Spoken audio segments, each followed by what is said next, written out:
नमस्कार दोस्तों, मैं हूं शिवम पांडे और आपका स्वागत करता हूं आपके अपने चैनल ट्रिक पॉइंट में। दोस्तों आज हम लोग बात करने वाले हैं मध्य प्रदेश के महत्वपूर्ण मंदिर के बारे में। तो देरी ना करते हुए चलिए इस वीडियो को शुरू करते हैं। सबसे पहले हम लोग बात कर लेते हैं सास बहू मंदिर की। तो ये जो सास बहू का मंदिर है ये स्थित है ग्वालियर में। तो इसको बहुत ही आसानी से याद कर सकते हैं क्योंकि यहाँ पर देखिए शब्द क्या लिखा हुआ है, सास और बहू। आपको पता है कि सास बहू का कोई सीरियल हो अगर तो हमेशा झगड़ा चलता रहता है सास और बहू के बीच में। तो ये कह सकते हैं कि सास और जो बहू हैं आपस में एक दूसरे को गोलियां मारती रहती हैं बोली के जरिए, या फिर ऐसा समझिए कि बात के जरिए आपस में गोलियां चलाती रहती हैं, झगड़ा करती रहती हैं, है ना। तो गोलियां फॉर ग्वालियर। तो आप ऐसे याद रखिएगा कि सास बहू मंदिर कहाँ स्थित है, ग्वालियर में स्थित है। याद हो गया ना आसानी से। आगे बढ़ते हैं।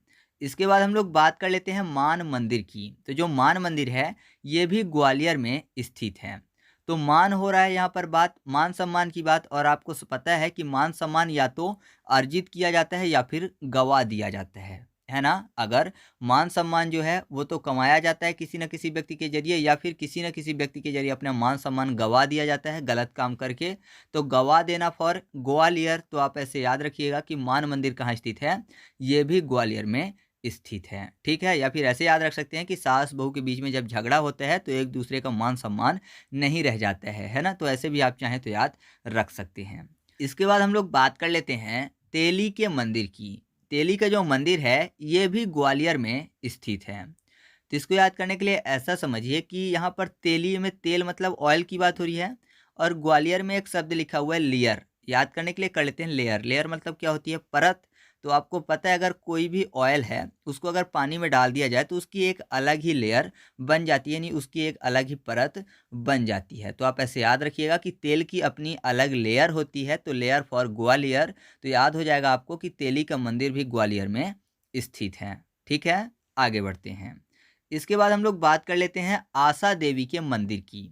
ये स्थित है असीरगढ़ के किले में। ठीक है, असीरगढ़, आशा, आसी। तो आप ऐसे आसानी से याद रखिएगा कि आशा देवी का मंदिर कहाँ स्थित है, असीरगढ़ में स्थित है। और अगर आपको नहीं याद है कि असीरगढ़ का जो किला है वो कहाँ पर स्थित यानी किस जिले में स्थित है, तो उसके लिए आप हमारी किले वाली वीडियो देख लीजिएगा, उसमें मैंने आपको ट्रिक के माध्यम से याद करवा दिया है। ठीक है, वैसे मैं आपको यहाँ पर बता दूँ कि आशा देवी का मंदिर जो है वो बुरहानपुर में पड़ता है। ठीक है, असीरगढ़ के किले में बुरहानपुर में पड़ता है। तो आप चाहें तो ऐसे याद रख सकते हैं। इसके बाद हम लोग बात कर लेते हैं खजराना गणेश मंदिर की, जो कि स्थित है इंदौर में। तो बहुत ही आसानी से याद रख सकते हैं। इंदौर में आपको शब्द मिल जाएगा इंडोर, और खजराना में आपको शब्द मिल जाएगा खजाना। तो आपको पता है अगर कोई भी खजाना किसी व्यक्ति के पास है तो उसको इंडोर में छुपा के रखेगा, ना कि आउटडोर में। तो आप ऐसे याद रखिएगा कि खजराना गणेश मंदिर कहाँ पर स्थित है, इंदौर में स्थित है। ठीक है, इसके बाद हम लोग बात कर लेते हैं कंदरिया महादेव मंदिर की। तो जो कंदरिया महादेव मंदिर है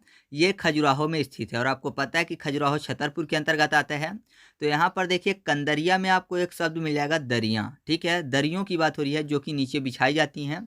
और यहाँ पर देखिए खजुराहो में आपको शब्द मिल जाएगा क्या, राहों।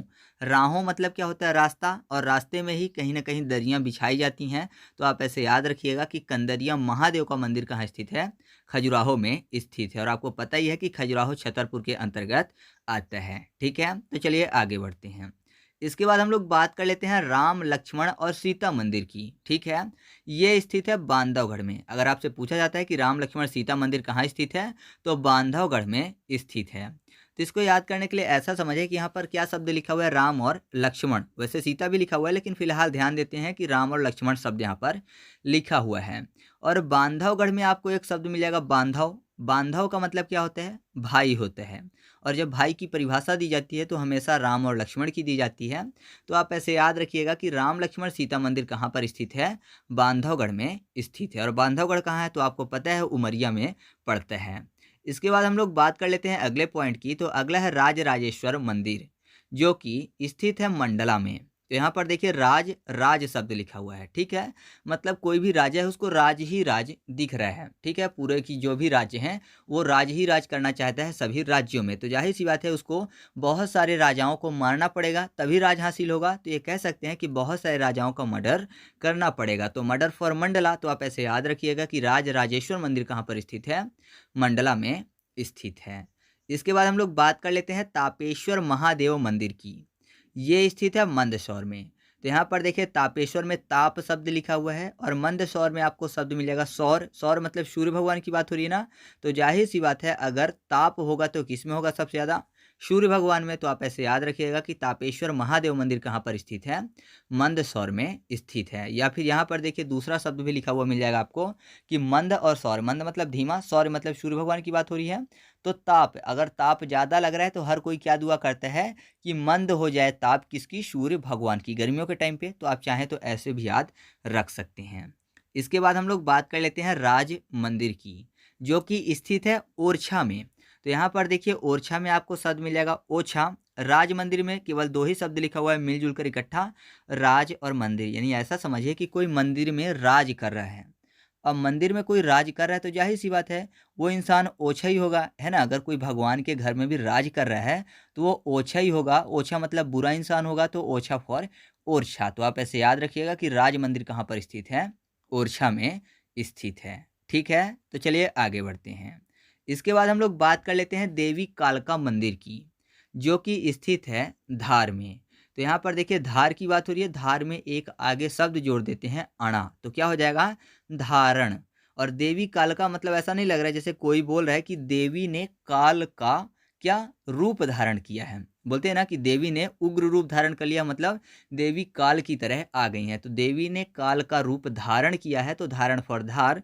तो आप ऐसे याद रखिएगा कि देवी कालका मंदिर कहाँ पर स्थित है, धार में स्थित है। ठीक है, तो इस तरीके से अभी तक आपको 11 मंदिर आसानी से याद हो चुकी हैं।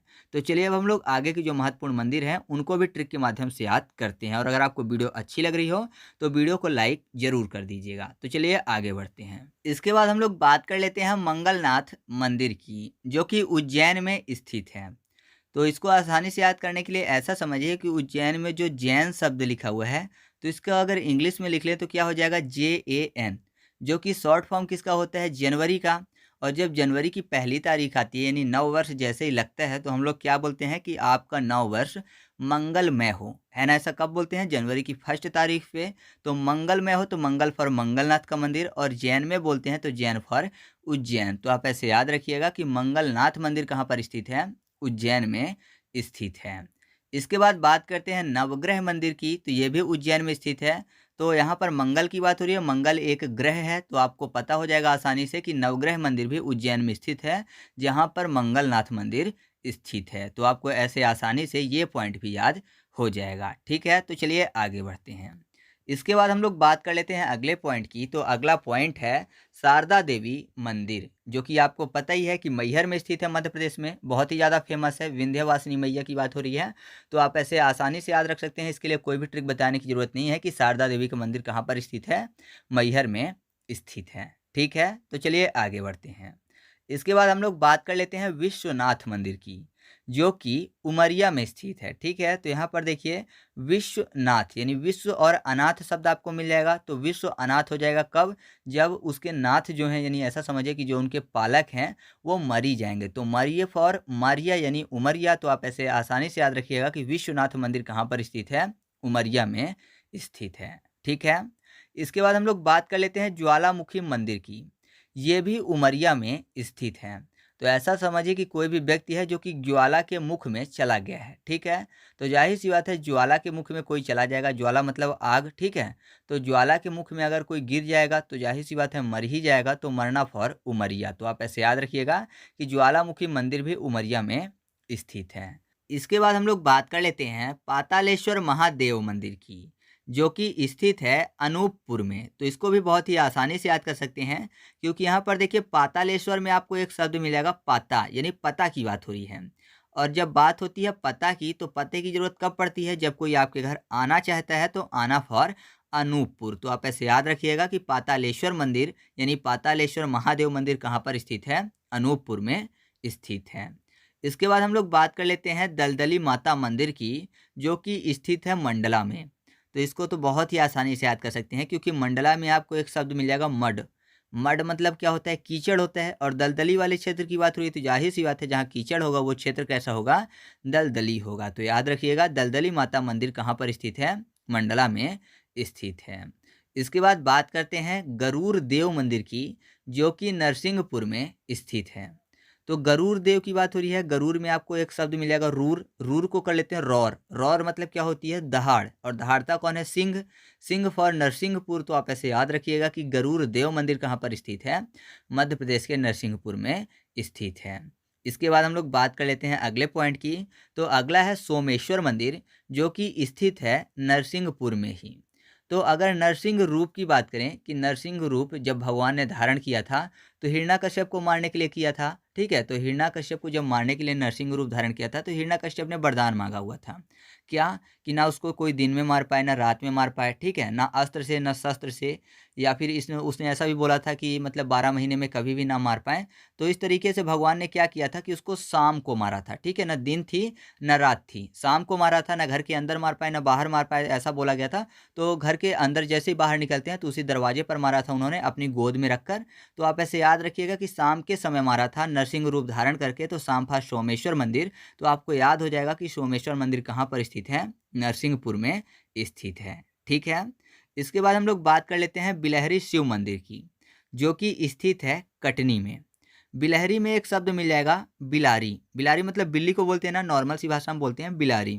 तो बिल्ली की बात हो रही है। बिल्ली को इंग्लिश में क्या बोलते हैं? कैट। कैट फॉर बिल्ली, तो कैट फॉर कटनी। तो आप ऐसे याद रखिएगा कि बिलहरी शिव मंदिर कहाँ पर स्थित है?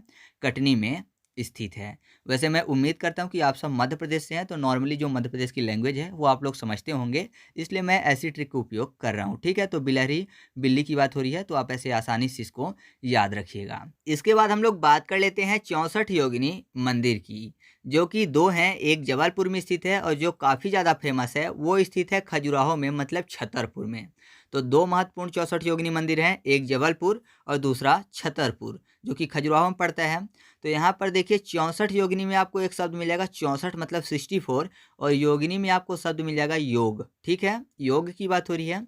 तो सीधा से याद करने के लिए ऐसा समझिए कि योग कौन करते हैं? छाता करते हैं। कैसे योग करते हैं मैं आपको समझा देता हूँ। इसके बाद आपके दिमाग में ये पॉइंट बहुत ही फनी तरीके से बैठ जाएगा। ऐसा समझिए कि मान लीजिए बारिश आने वाली है, ठीक है। चौमासा का महीना है, चौमासा से याद करेंगे हम लोग 64 को, तो चौमासा का महीना है मतलब बारिश का महीना है। तो उस टाइम पे छाता पूरा टाइम योग करते रहते हैं। कैसे योग करते रहते हैं? जैसे ही बारिश आनी हुई तो छाता खुल गया, जैसे ही बारिश बंद फिर से छाता बंद, ठीक है। ऐसे ही अगर बार बार बारिश आती है बंद होती है तो छाता खुलता और बंद होता रहता है। मतलब ये कह सकते हैं कि बार बार छाता क्या करता है? योग करता रहता है चौमासे में, ठीक है। तो चौमासा फॉर 64, और योग करता रहता है कौन? छाता। छाता फॉर छतरपुर, योग यानी योगिनी। और जबलपुर की याद करने के लिए ऐसा समझिए कि छाता को योग करवाने के लिए बल भी तो लगता है ना।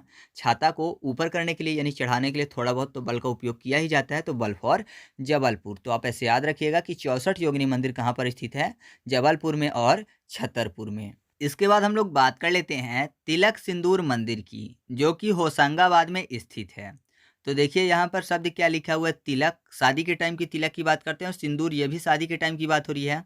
तो आप ऐसा समझिए कि जब किसी का तिलक या फिर शादी होती है तो दीवारों पर आप देखते होंगे सिंपल सा लिखा होता है, नाम लिखा होता है, लड़के का भी और लड़की का भी लिखा होता है। जैसे मान लीजिए ए संग ए, बी संग बी, सी संग सी, जो भी हो, तो संग लिखा होता है, तो संग फॉर होशंगाबाद। तो आप ऐसे याद रखिएगा कि तिलक सिंदूर मंदिर कहाँ पर स्थित है? होशंगाबाद में स्थित है। इसके बाद हम लोग बात कर लेते हैं इच्छा देवी मंदिर की। ये स्थित है बुरहानपुर में। तो इच्छा और देवी यानी ऐसा समझिए कि किसी भी व्यक्ति की चाहे इच्छा हो, देवी पूरा कर रही हैं, ठीक है। जैसे कोई भी इच्छा हो देवी पूरा कर रही हैं, तो जाहिर सी बात है फिर किसी का भी बुरा नहीं होगा, है ना। मान लीजिए कोई भी व्यक्ति मरने वाला है या फिर किसी भी व्यक्ति की तबीयत खराब होने वाली है, अभी तबीयत खराब है, तो वो देवी से अपनी वर मांगता है और देवी उसकी इच्छा पूरी कर देती हैं, तो जाहिर सी बात है बुरा होने से रहा। तो आप ऐसे याद रखिएगा कि इच्छा देवी मंदिर कहाँ पर स्थित है? बुरहानपुर में स्थित है, ठीक है।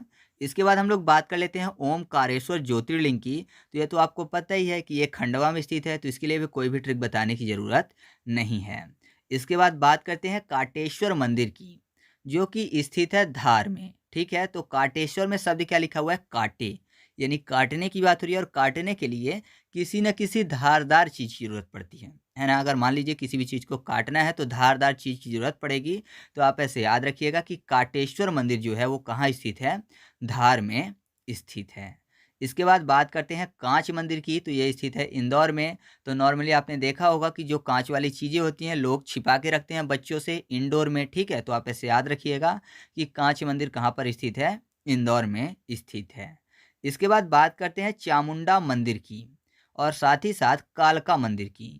दोनों के दोनों उज्जैन में स्थित हैं। इससे पहले कालका मंदिर एक और आया था, देवी कालका का मंदिर, जो कि कहाँ स्थित था, तो वो था धार में।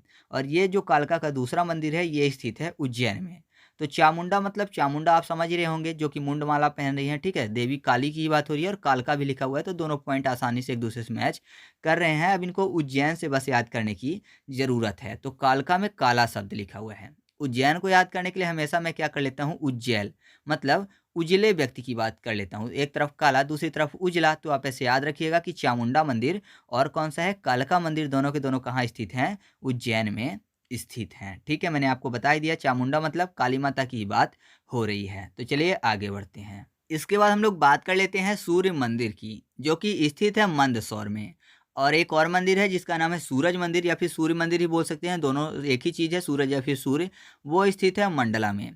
दोनों को बहुत ही आसानी से याद करेंगे। उससे पहले मैं आपको एक चीज़ बता दूं कि जब आपसे पूछा जाएगा कि सूर्य मंदिर कहाँ पर स्थित है, तो आपके सामने दो में से एक ही ऑप्शन होगा, या तो मंदसौर होगा या फिर मंडला होगा। तो दोनों को अगर याद रखेंगे तो जो ऑप्शन में होगा उसको आप सही टिक कर सकते हैं। तो यहाँ पर देखिए सूर्य की बात हो रही है, मतलब सन की बात हो रही है। और सूर्य जो है हमारे सौर मंडल का मुखिया है, तो सौर फॉर मंदसौर आपको याद हो गया। और मंडल मैंने बोला तो मंडल फॉर मंडला। तो आप ऐसे याद रखिएगा कि सूर्य मंदिर यानी सूरज मंदिर कहाँ पर स्थित है, मंदसौर और मंडला में स्थित है। याद हो गया, आगे बढ़ते हैं। इसके बाद हम लोग बात कर लेते हैं शिव योगिनी मंदिर की, जो कि स्थित है छतरपुर में ही। तो इससे पहले मैंने आपको बताया था कि जो मुख्य रूप से यानी ऐसा समझिए कि जो सबसे ज़्यादा फेमस 64 योगिनी मंदिर है वो कहाँ का है, खजुराहो छतरपुर वाला है। बाकी एक 64 योगिनी मंदिर जबलपुर में भी था, वो भी मैंने आपको याद करवाया, लेकिन मुख्य रूप से वाला कौन सा है, तो वो छतरपुर वाला है। तो वहाँ भी योग लिखा हुआ था, यहाँ भी शिव के बाद योगिनी शब्द लिखा हुआ है। तो याद रखिएगा कि शिव योगिनी मंदिर कहाँ पर स्थित है, सेम छतरपुर में स्थित है। तो कोई अलग से ट्रिक बताने की जरूरत नहीं पड़ेगी। इसके बाद बात करते हैं नाग मंदिर की, तो ये भी छतरपुर में स्थित है।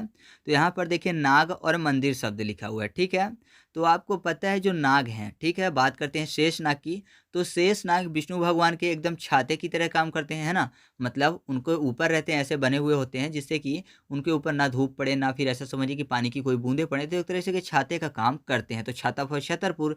तो याद रखिएगा कि नाग मंदिर कहाँ पर स्थित है, छतरपुर में स्थित है। इसके बाद हम लोग बात कर लेते हैं नाद चाँद शिव मंदिर की। ये स्थित है पन्ना में। तो ऐसा समझिए कि कोई नाद है, नाद आपको पता ही होगा जिसमें पानी डालते हैं, ठीक है, सीमेंट का बना हुआ बर्तन बड़ा सा, उसको नाद बोलते हैं। तो नाद में जब पानी डाला हुआ होता है, क्योंकि यहाँ पर क्या शब्द लिखा हुआ है, नाद और चाँद। तो नाद में चाँद देख रहा है कोई, तो कैसे दिखेगा, जब उसमें पानी होगा तो चाँद का प्रतिबिंब दिखेगा, पानी फॉर पन्ना। तो याद रखिएगा नाद चाँद शिव मंदिर कहाँ पर स्थित है, पन्ना में स्थित है। याद हो गया ना, ये भी आसानी से। आगे बढ़ते हैं। इसके बाद हम लोग बात कर लेते हैं सोनगिरी जैन मंदिर की। ये स्थित है दतिया में। तो याद करते हैं, दतिया को याद करने के लिए कर लेते हैं डांटिया, मतलब डांट की बात हो रही है, ठीक है। जितनी बार भी दतिया आएगा हम लोग डांट से याद करेंगे।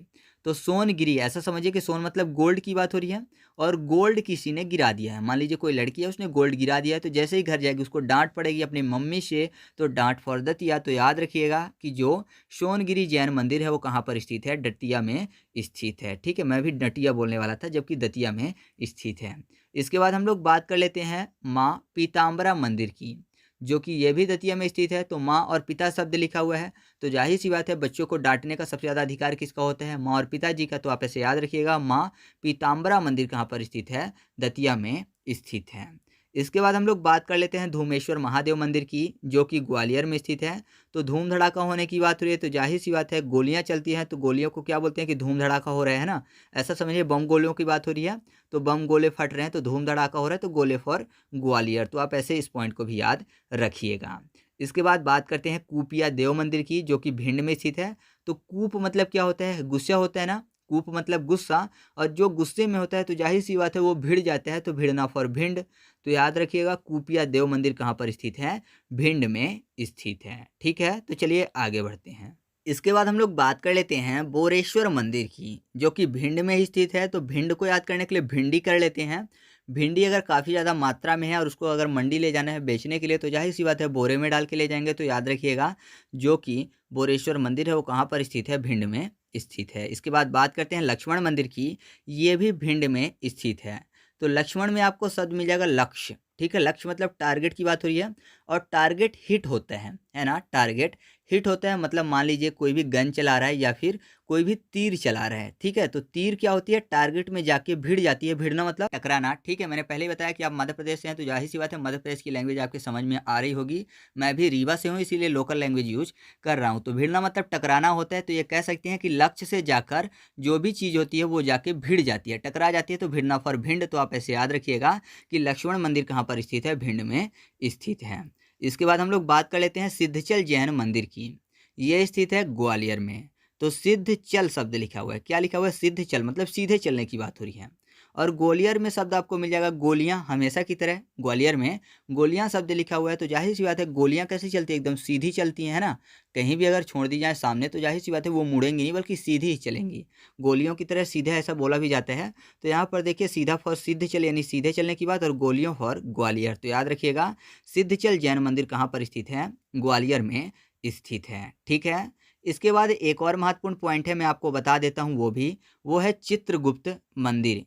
ये स्थित है छतरपुर में, यानी खजुराहो में ये भी स्थित है, ठीक है। तो खजुराहो के छतरपुर में आता है चित्रगुप्त मंदिर। तो इसके लिए मैं कोई भी ट्रिक नहीं बना पाया हूँ, इसको आपको खुद से याद रखना है। हिंट मैं आपको दे सकता हूँ, ऐसा समझिए कि कोई भी व्यक्ति है जो कि चित्र को गुप्त रखना चाहता है, कोई भी चित्र है उसको गुप्त रखना चाहता है तो छिपा रहा है, ठीक है। तो ऐसा समझिए कि छाता लिया हुआ है तो सामने वाला व्यक्ति ना देख पाए, उससे वो छाते से उस चीज़ को छिपा रहा है। तो आप चाहें तो ऐसे याद रख सकते हैं। एक बात और, मैंने आपको पहले याद करवाया था विश्वनाथ मंदिर, जिसमें मैंने आपको बताया था कि स्थित है उमरिया में। एक और विश्वनाथ मंदिर है जो कि खजुराहो छतरपुर में स्थित है, ठीक है। तो अगर वो ऑप्शन में उमरिया नहीं रहता है तो आप छतरपुर टिक कर सकते हैं। तो इस पॉइंट को भी आप खुद से याद रखिएगा। तो इस तरीके से अपने वीडियो कंप्लीट हुआ। हमने लगभग 40 से ज़्यादा महत्वपूर्ण मंदिरों को ट्रिक के माध्यम से याद किया हुआ है। अब हम लोग एमसीक्यू टेस्ट की तरफ चलते हैं और देखते हैं कि हमको पॉइंट याद भी हुए हैं या फिर नहीं। तो सबसे पहला प्रश्न आपके सामने है कि जो खजराना मंदिर है वो कहाँ पर स्थित है। तो खजराना को हम लोगों ने खजाना से याद किया था, खजाना इंडोर में रखते हैं। तो सही जवाब इंदौर यानी ऑप्शन नंबर बी। याद हो गया है ना। आगे बढ़ते हैं। इसके बाद अगला क्वेश्चन है क्वेश्चन नंबर 2, तेली का मंदिर कहाँ पर स्थित है। तो मैंने आपको बताया था तेल का लेयर होता है, लेयर फॉर ग्वालियर। तो सही जवाब ऑप्शन नंबर ए, ठीक है। तो ये भी आपको याद हो चुका है। इसके बाद क्वेश्चन नंबर 4 है कि सास बहू का मंदिर कहाँ पर स्थित है। तो सास बहू झगड़ा करती हैं यानी बातों से गोलियां चलाती हैं, गोलियां फॉर ग्वालियर। तो सही जवाब ऑप्शन नंबर सी, ठीक है। तो ये भी आपको याद हो चुका है। इसके बाद अगला क्वेश्चन है क्वेश्चन नंबर 4, नाद चांद शिव मंदिर कहाँ पर स्थित है। तो नाद में चांद देख रहा है कोई, तो जाहिर सी बात है पानी होना जरूरी है, तभी प्रतिबिंब दिखेगा, पानी फॉर पन्ना। तो इसका भी सही जवाब आपको पता हो गया कि इसका सही जवाब क्या है, ऑप्शन नंबर डी है, ठीक है। अब जो अगला क्वेश्चन है वो है कांच मंदिर कहाँ पर स्थित है। तो मैंने आपको बताया था कि बच्चों के भय से कांच कहाँ रखा जाता है। तो आप इसका उत्तर कमेंट करके बताइएगा, ठीक है। और अगला क्वेश्चन है वो ये है कि इच्छा देवी का मंदिर कहाँ पर स्थित है। तो इन दोनों क्वेश्चन के आंसर आप कमेंट करके बताइएगा, ठीक है। तो अगर आपको वीडियो अच्छी लगे तो वीडियो को लाइक कर दीजिए, दोस्तों के साथ शेयर कर दीजिए। चैनल पर पहली बार है चैनल को सब्सक्राइब करके बेल आइकन जरूर दबा लीजिए, जिससे कि आपको ऐसी वीडियो के नोटिफिकेशन मिलते रहें। और हाँ, अगर आप मध्य प्रदेश के और भी ट्रिकी वीडियो देखना चाहते हैं तो उसकी लिंक आपको कमेंट बॉक्स में पिन की हुई मिल जाएगी, आप वहाँ से उन सभी वीडियो को देख सकते हैं। तो चलिए मिलते हैं अगले वीडियो में, तब तक के लिए जय हिंद।